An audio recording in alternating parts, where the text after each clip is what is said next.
we go into the Q&A session part of this, I always like to give a sort of presentation to share what I've learned while I'm doing my work. I think it's imperative whenever you do anything in your life that you at least have something that you like to take out of it, something that you're willing to share with others. So I'm going to share an idea with you. When you hear the word entrepreneurship, who comes to mind first? Bill Gates? Steve Jobs? Maybe some billionaire in Silicon Valley. I know for me, there's two individuals that come to mind. Either Aaron Cross or Mike Bloomberg. For those of you who don't know who the two individuals are, Mike Bloomberg is a legend in the finance industry. And Aaron Cross is the CEO and founder of Scrub Daddy. You're right, Scrub Daddy, the sponge. They're my longtime inspirations in the vast world of business. But here's the truth. When we limit the definition of entrepreneurship to those figures, we often shrink what it actually is. We're pinpointing and minimalizing the word of entrepreneurs to a small majority of individuals who have succeeded and not the vast majority that are still there. So, this evening I want to challenge you. What if entrepreneurship isn't just about starting businesses? What if it's about rewriting the rules of how we live? So before I start ripping apart the word entrepreneurship, and maybe redefine is a better word for that, before I redefine the word entrepreneurship, I want to briefly share where my story began. I currently operate and own Gochi, originally a Korean barbecue simulator on the Roblox platform. Now some may laugh or chuckle when they hear this. They think it's just a game. And they're absolutely right, it's just a game. However, for me, it wasn't just a game. It was a laboratory, kind of like a STEM students' research project, except of course, STEM students do things that are far more important than what I do. But still, the concepts are similar. It was a place to test ideas, a place that I can experiment with culture. And it asked a question.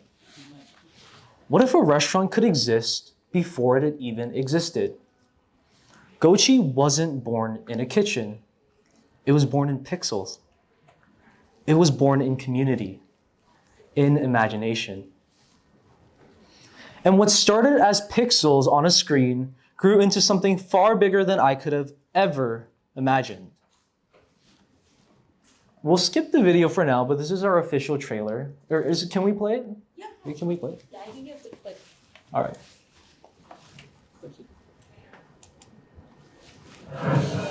We're Gochi, Roblox's first night lifestyle Korean barbecue restaurant. A fresh, new, and innovative look and experience compared to our predecessors.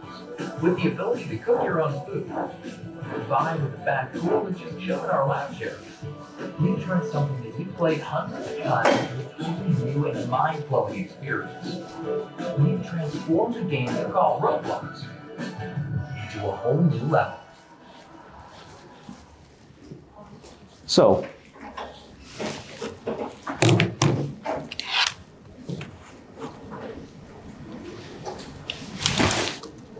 oh, sorry. Could I just get someone to put this back? Oh, sorry about that. So, how on earth did Gochi become an entrepreneurial sensation? I want to make it very clear when I call Gochi an entrepreneurial sensation, I'm not saying that it's one of the most popular games on the platform. It's far from it. Maybe in the future, but not now. It would discredit the work that my fellow developers have done thus far. But why I call Gochi an entrepreneurial success is not because of its sheer success or talent or ability to sell, but it's because we were able to not just serve food, but we were able to combine cultural education with entertainment. We managed to make Korean barbecue social, digital, and global. And trust me when I say global, because I did not even know that people in Bhutan could play my game. And I'm not trying to say that it's surprising that they have access to Roblox. I'm saying that someone from all the way in Bhutan was able to find my game through an algorithm. That's the beauty of a metaverse. We took a high school project for sustainability and turned it into a real product. This was my high school project known as Ferna. It was for one of my creative design classes. Not only have we taken a hobby and turned it into a kit, but we were able to make it so that we can share that same experience of watching something grow together. That's Ferna. That's what entrepreneurship is. Not just selling, not just making money, but turning culture into a connection. Now here's the shiny slide. And I will say that my team did a very good job of making this look amazing. But we were fortunate enough to be nominated at the 25th Annual Hawai'i Entrepreneur Awards. And although we didn't win in our award category, we were still lucky enough to be the youngest nominee of the night. We were also the only high school nominee of that event. Over 1.6 million unique impressions across all of our platforms, brands, advertisements, and retention. And over 100,000 in worth raised through crowdfunding. And I'm grateful for it all. But what's important and what really matters isn't the trophies that we've gotten thus far. It's what they represent. Proof that imagination can be turned into reality.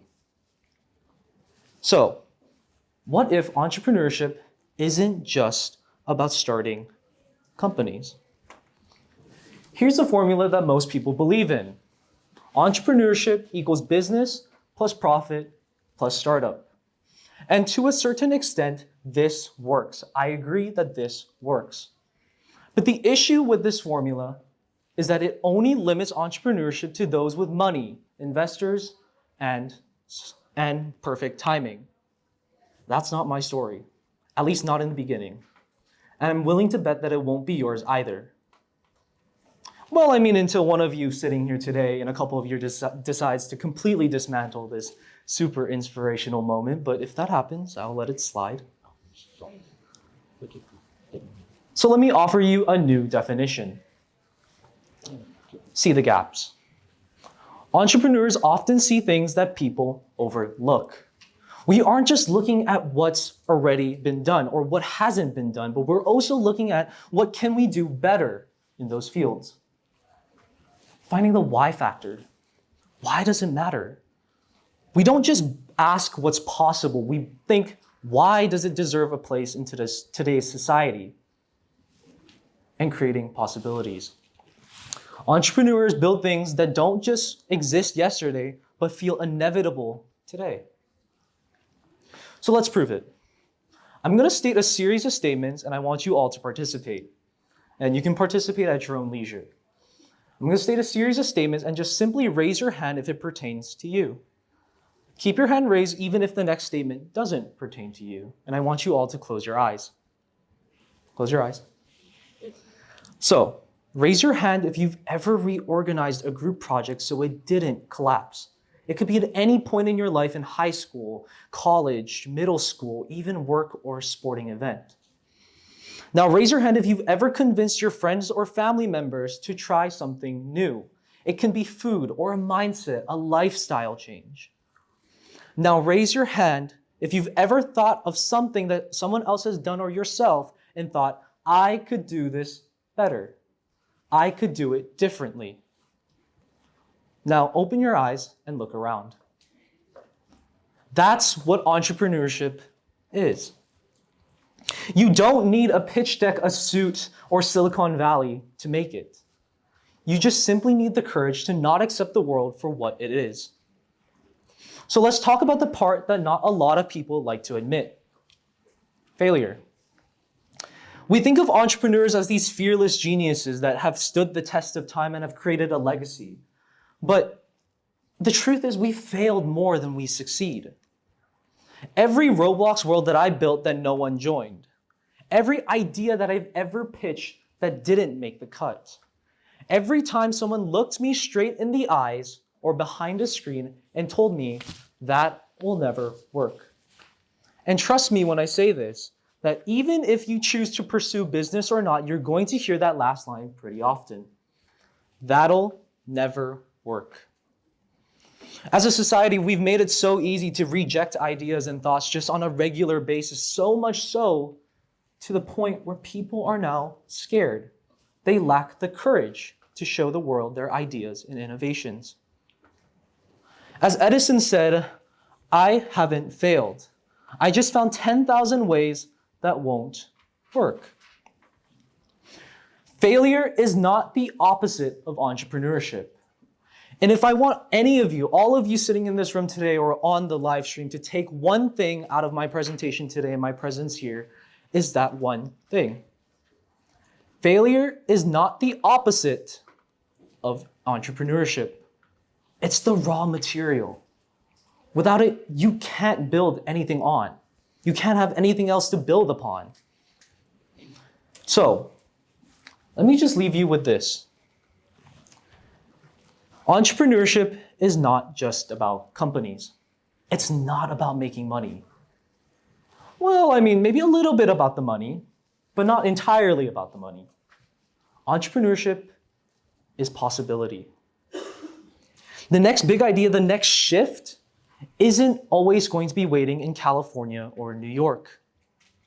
It's waiting in all of you sitting here today. So, like I challenged you this evening earlier, I'm going to challenge you one last time. I want you all to wake up tomorrow morning and think of one thing, just one thing that either frustrates you or bothers you in your life. And no, I'm not talking about Lauren who can't do her laundry right, or she doesn't split the cost for groceries, or, not a person. Think of just one thing in your life that bothers you. And think, what would happen if just this doesn't exist? What happens if we could find a way around it? That question, that spark, that's where entrepreneurship begins. That's where your journey will start.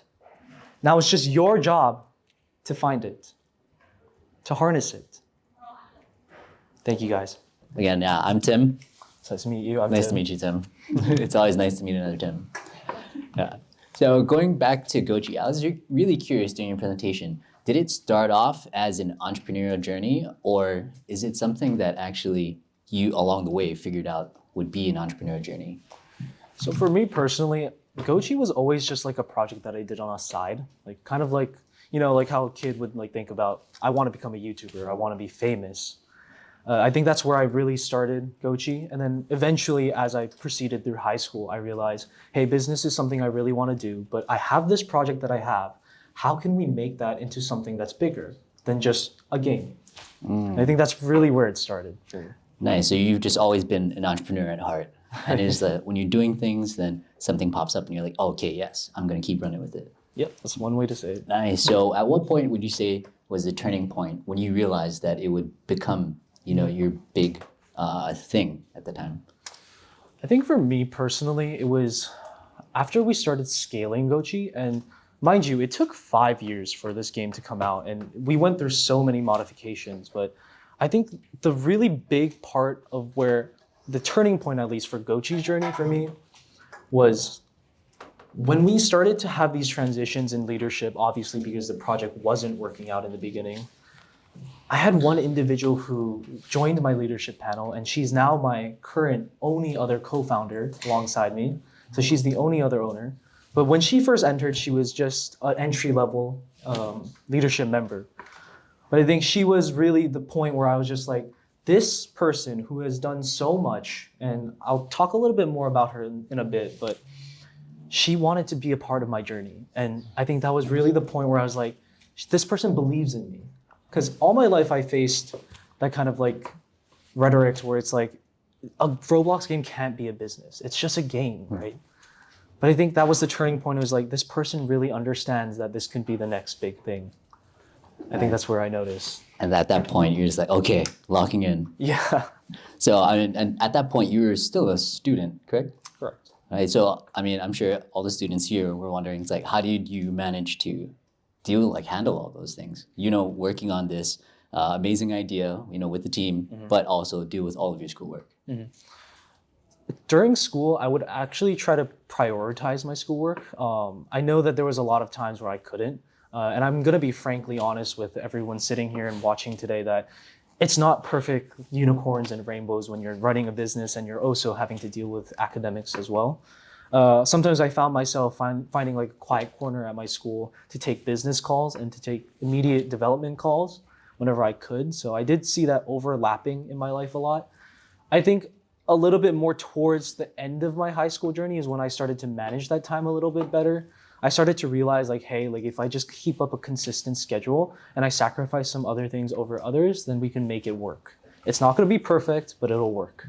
I think that's definitely a common trend among entrepreneurs, realizing what you can or what you have to sacrifice, right? Because there's always a sacrifice of, having fun or going and hanging out watching movies, but instead you have a purpose, right?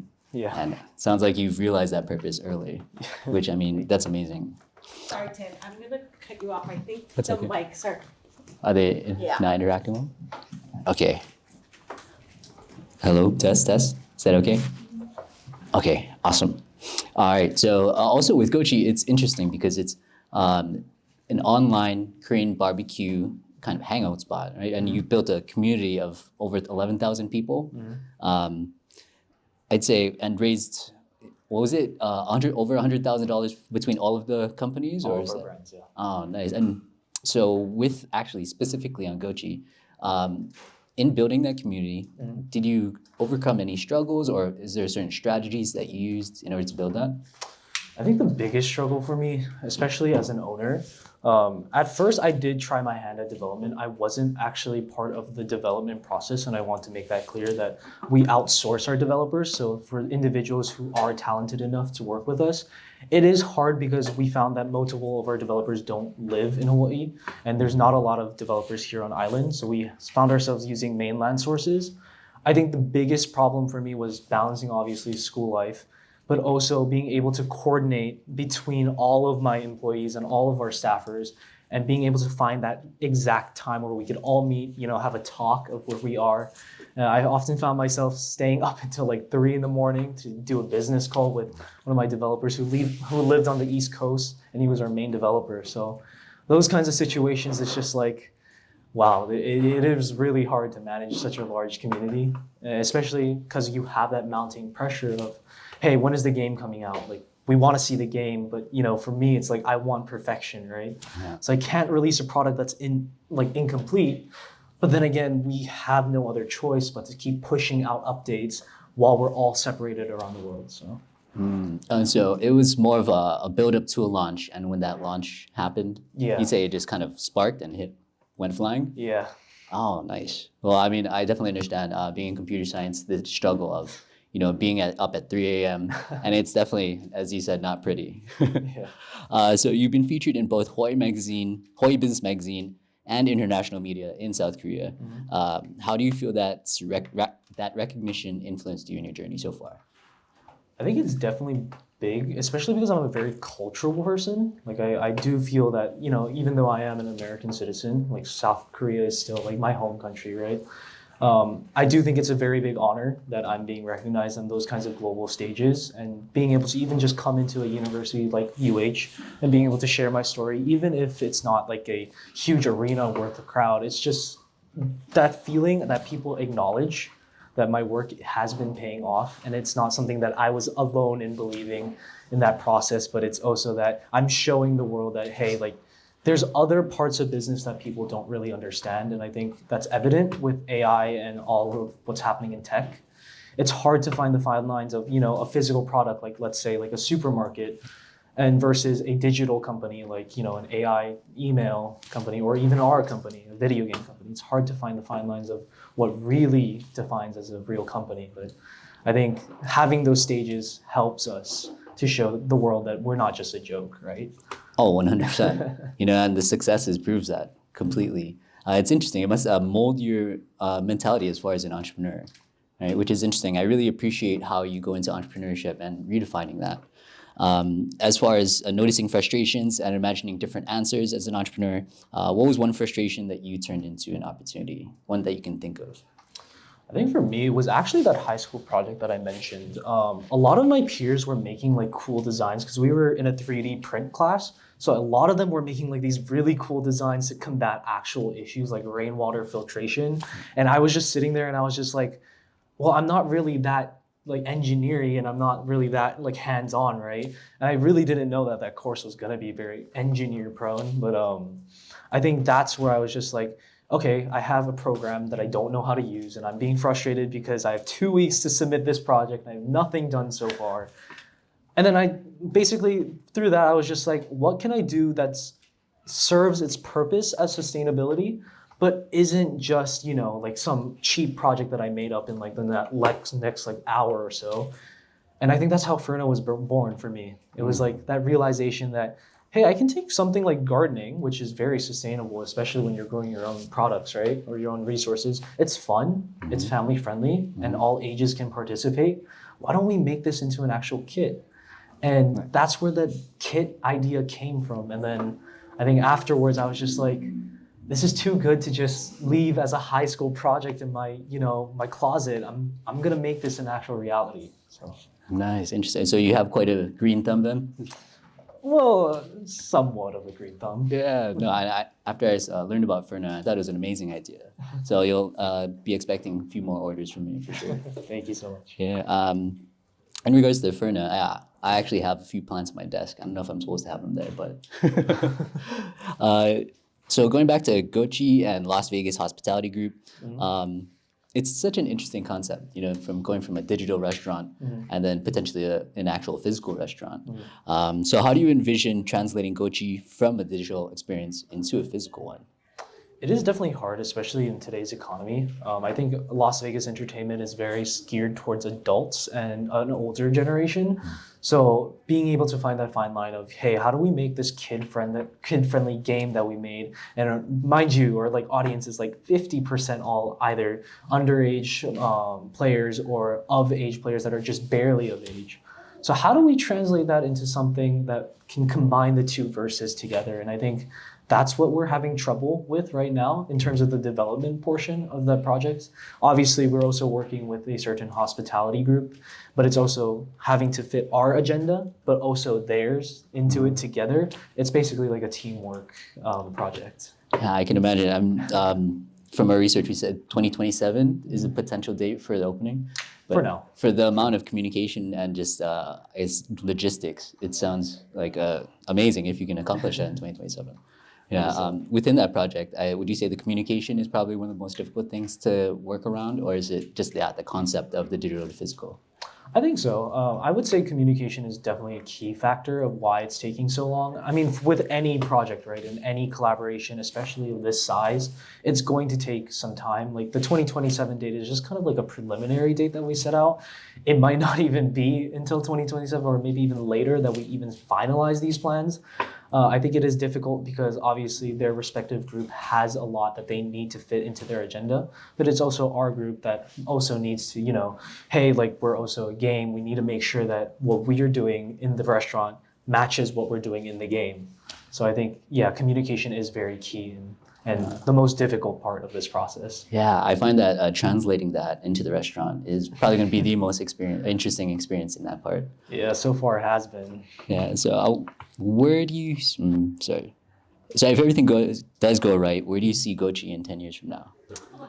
I mean, hopefully you can eat and dine at Gochi, but that's very high aspirations for right now. But honestly, right now, I think I'm pretty content where Gochi's at. It was just kind of like a preliminary, like starting project for me, especially because I was 15 at the time when I started Gochi. So for me, it's really just a project that it was trying to show that I had that talent or that capability to be an entrepreneur.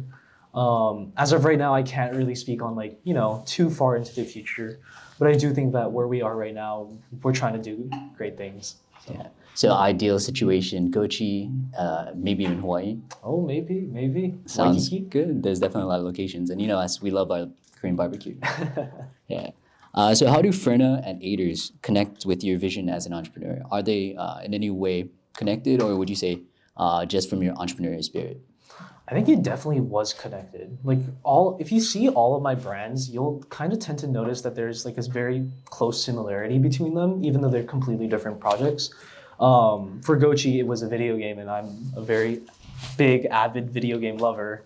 Ferna was a high school project that I was very passionate about when I first started to do it, because that's the first thing that I've actually ever built with my own hands, right? I did have a couple of teammates who helped me, and they're awesome. And if they're watching this, thank you guys so much for helping me get past that class. But anyways, but yeah, and then 8 years old, so now we changed to VARCE, but that's a tutoring platform.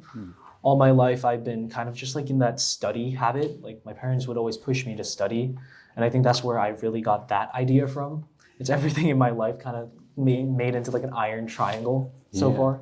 No, definitely. I can see how the experience that we have, right, creates who we are, but also our businesses. Yeah. As an individual and an entrepreneur, what do you see the vision of the future for yourself as far as impact? So, I mean, as of right now, again, I'm very grateful for the place that I am today. I don't think a lot of individuals get the chance and opportunities that I do. I think in a couple of years, I do really want to expand my horizons. I'm definitely not going to stop being an entrepreneur. I think for me, it's hard to just sit in an office and, just crank out work. But for me, I think it's more so being out on the field and like discovering new things and being able to share the world and people who support me the same things that I would like to share with them. Is there any particular field that you're thinking about? Not as of right now. I mean, finance is definitely one. Like I really do want to get into the finance industry.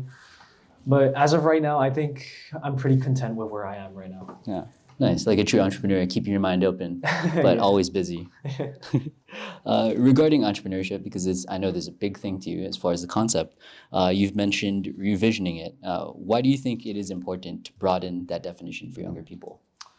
I think a lot of us tend to fail to see entrepreneurship as the business field of possibility. And I think that's pretty evident because a lot of us are starting to make replications of things that already exist. And people often think, hey, this already exists, so I'm not going to even try my hand at it. And I think that's kind of foolish in a way.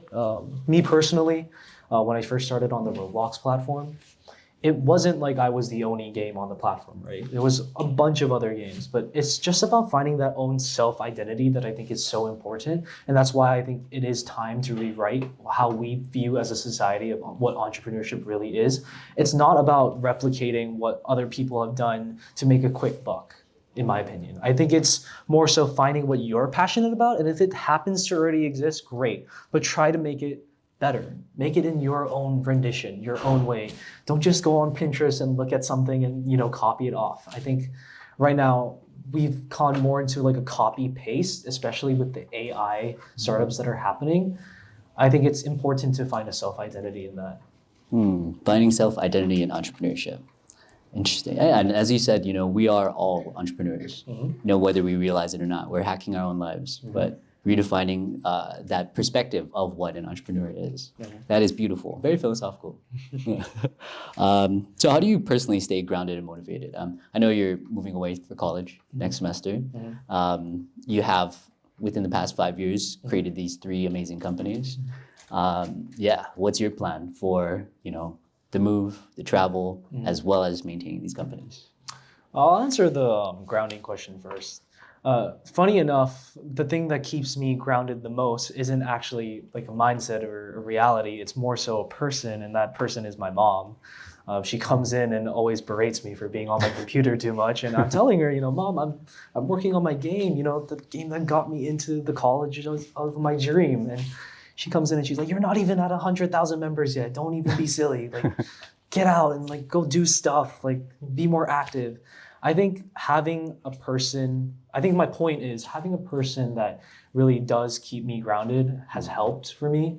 It doesn't make me go too far in my head, like, of course, the work that I've done speaks for itself, but I don't think it should be what defines me as a person. It should be something that is my achievements, but not really like who I am as a person. So I think that's what keeps me grounded the most. Your question regarding how I'm gonna transition off to college, I actually still don't really know. I mean, like I'm pretty much trying to like get my team to be able to operate without me.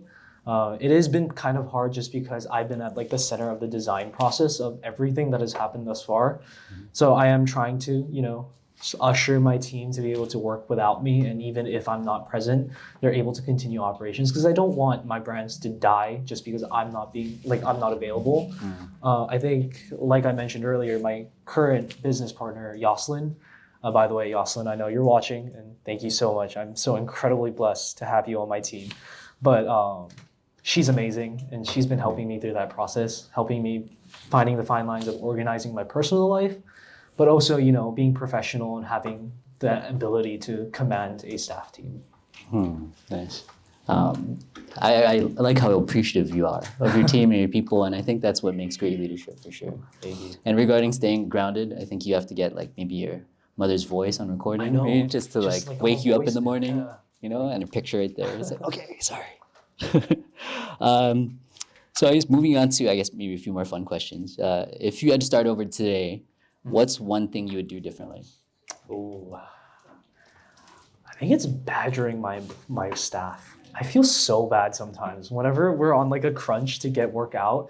I think there's been times where I think that I've been too harsh, and honestly, I do reflect on those times. Like, hey, maybe I could have just toned it down a little. It's not the end of the world if we don't succeed on release. Like some features could not exist. And I think that's why I credit my staff a lot, and I'm very appreciative of them because they were able to tolerate me for like such a tremendous amount of time, especially because these staff members aren't like those who are really experienced in those fields, right? I think almost like 100% of my staff are all entry-level workers, and I think that's why we were able to, still butt heads but still make a product. And I'm so incredibly grateful for their coordination together and being able to stand me for such a long time. But I think that's one thing that I would probably do differently, not be in such a rush. And I think if I could give another piece of advice, I know I said failure is not the opposite of entrepreneurship, but I think another piece of advice is don't rush. Like when you rush a product, it's always going to turn out bad. I think taking your time and finding your own rhythm, don't let anyone else tell you what to do. Just go at your own pace, your own rhythm, see what you really enjoy. And I think that's how you really create a successful product. That's actually really interesting, that you would go back and not be as harsh, because I feel like most young entrepreneurs, or maybe just young individuals, have a hard time delegating tasks. They have a hard time telling people what to do. Yeah. So, I mean, I think that's a quality that's very amazing. That's unique. Thank you so You much. have the ability to yell at people. I think you should harness that. Yell more. Thank you. No, maybe not yell. I'm just kidding. Sorry. Okay, so what's one book, podcast, or mentor who's had the biggest impact on your entrepreneurial journey? Oh, I mean, I think for me, actually, it was pretty recently, honestly. I'm not really a big reader. I know that might seem surprising. I don't read a lot. I mean, I read like Business Insider magazines like a couple of times, or like their articles, but I don't really read a lot. I think the most inspirational that I've ever, most inspiring thing that I've ever listened to or read or watched was probably actually a market certification. I don't know if you guys know Bloomberg's market concepts, but it's like kind of like a course study where you can go at your own pace and you basically learn about the basics of business and how to start finance and equities. But I think it was so important to me that I took that course because it helped me realize that my idea of business is so much simpler than what actually business is. I think that really did inspire me to keep going. Like right now, I'm doing a couple of other courses because it inspired me so much to learn more about finance. I do recommend you guys that if you want to start business or you're really serious about going into business, that Bloomberg has very good courses for those kinds of learning experiences. Are you sponsored by Bloomberg? Are you saying this for I'm not. for money? I trust I'm not. Did you read dictionaries as a kid? Seems like yeah, very studious. That's amazing. Okay, so as far as maybe entertainment, relaxation, I imagine you probably don't have a lot of leisure time. But when you do have leisure time, do you have a favorite anime, TV show, book, video game, other than Roblox?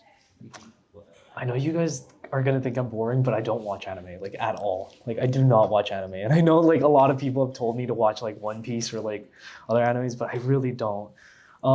Video games, I'm also very boring. I mean, I'm that stereotypical video gamer. I play Valorant and League, but that's about it.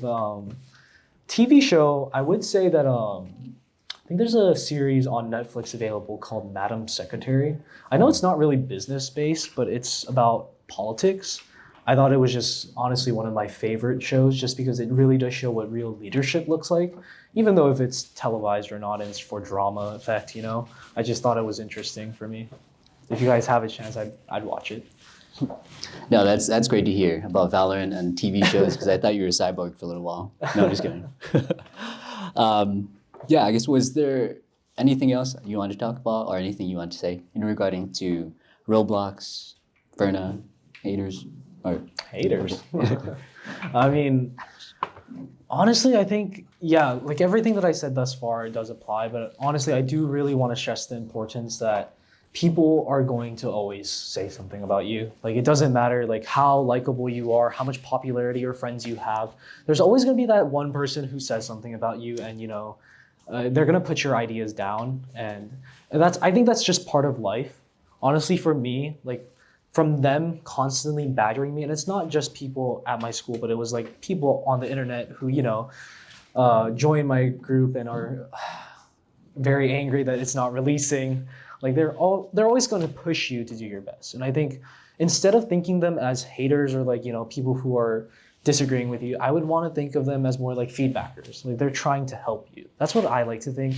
I know their intentions are not always that, but for me, if I think of them as just people who are trying to help me, it just seems to like ignore like the negativity of what they're saying and more so like pushing me to do my best to show them wrong, right? I love that. Yeah? I mean, that's a great way to take criticism or even just kind of hate, you know, turning it around on them and using it to succeed even more.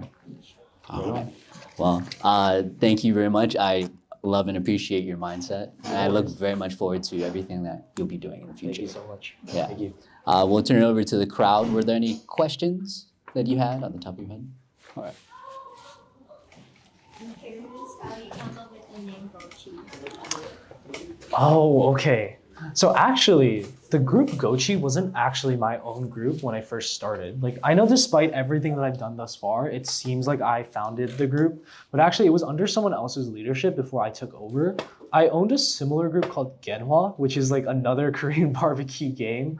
But basically what happened was the owner of Gochi, or like the person who was running Gochi at that time, decided that he wanted to leave for college and he didn't have the resources or power to continue the project, and that's when we merged groups. I know that sounds a little like ridiculous that a Roblox group can merge together, but yeah, we basically merged together, and then we came out with the fact that hey, Gochi has a better rhyme. It sounds more culturally appropriate, especially because it's a mix of like the word. I don't know if you guys know the ingredient gochujang, which is red pepper paste. It was that versus just like a ending part that just sounds good. So chi. So we thought it resonated with the crowd better than Genhwa, and that's why we chose to go with the name Gochi. Nice. I'll add. I think community is one of the most important things that you can do as a leader in being able to create. Mm-hmm. So I think, yeah, that skill set, you know, just from learning and building a community, it's invaluable. Thank you. Yeah. Were there any other questions we had? Oh. As a young entrepreneur, what excites you the most? And what's your motivation? I think for me, it's honestly meeting new people. Yeah, like even just in this crowd, like the few people that I got to meet before I came on stage, or I guess floor, I think that's really what sparks me, like being able to share my journey, but also meet these brilliant people who also have their own stories to show. I think instead of thinking them as competitors, I like to think that we're collaborators. We share ideas, and that's really the beauty of what business really is. It's not just going to be one person who's calling the shots ever. It's going to be multiple people who are using ideas that other people have used and transitioning it into their own. And I think that's priceless, honestly. You're a people person. Yeah, I am. I'm gonna ask a selfish question because I'm a parent. But how and if they did, and how did your parents support you on becoming an entrepreneur? I actually got asked that earlier too before I came on the floor. Yeah, my parents were not stoked about it. Like, no joke. Like, they were like really against it. Like, actually, my dad didn't really like mind. He just wanted me to just, experiment with a bunch of different things. And my dad's kind of like the passive type. He's very patient with me. And even when I like quit like a bunch of sports that I've done for like countless years, he was the type to just be like, it's okay, you're gonna find your next journey, right? Nice. My mom, on the other hand, she's like, business needs to get done. And she was like, you need to start studying, stop going on your computer. And even after all of my college apps were done, and like, arguably, I want to say that Gochi was probably the reason why I got into a lot of the brilliant colleges that accepted me. She still doesn't really understand what it is. But I do see a shift that my parents started to support me a lot more. They're just like, hey, like, we know what you're doing, and we know that other people are, the other people are validating what I'm doing, right? So they honestly feel like if that's what I enjoy doing, they're just gonna let me be and just continue what I do best. Yeah, Chung, you're gonna have a hard time getting them to stop playing video games now. That's like, Gochi did it.